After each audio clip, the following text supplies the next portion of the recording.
This looks like an interesting function that probably wouldn't be that trivial to sketch, but x to the 4 will look a bit like the quadratic function, but just steeper. But when we bring in this plus 32x, there's going to be other, factors going on. So it won't necessarily look like this. Now we're asked to find the coordinates of the stationary point. Okay, we're told actually there's just one stationary point. So actually there is going to be a minimum, and that's going to be it. I already know it's going to be a minimum, but I'm going to have to prove it in part B. Let's pretend we don't know about what this function looks like. Well, we need to find dy by dx. And that is going to equal 4x to the 3 by bringing the power down and lowering the power, plus 32. And it's going to equal 0 for stationary points.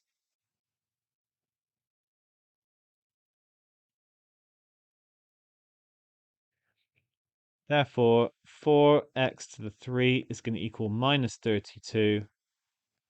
X to the 3 is going to equal minus 8. And the cube root of minus 8 is minus 2.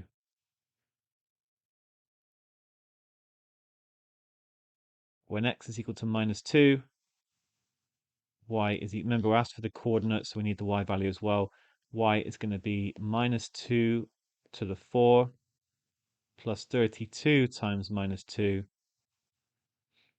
So it's going to be 16 minus 64,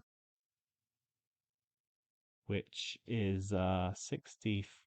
Let's just 64 minus 16. I can't do this in my head right now for some reason. It's going to be 48, of course.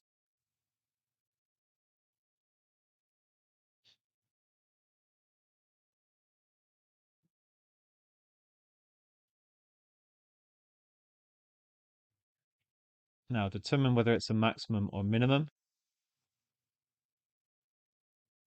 Like it's got to be a minimum because as x gets big, in the positive and negative direction, it will definitely look like this. It's just what happens in between, but at some point, it's got to be a stationary point where it's going to come back up.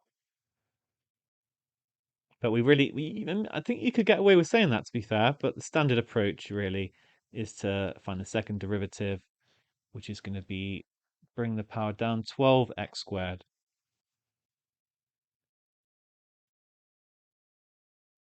When x is equal to minus 2, d2y by dx squared is going to be minus 2 squared, which is 4, times 12 is going to be 48. This is greater than 0, hence minimum.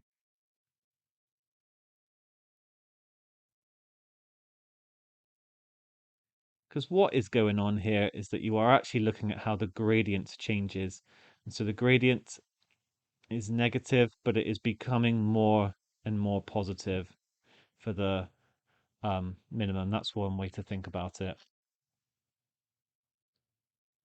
Finally, we're asked for what values of x does x to the 4 plus 32x increase as x increases. Well, we don't know exactly what this curve looks like. Well, we know it looks a bit like this.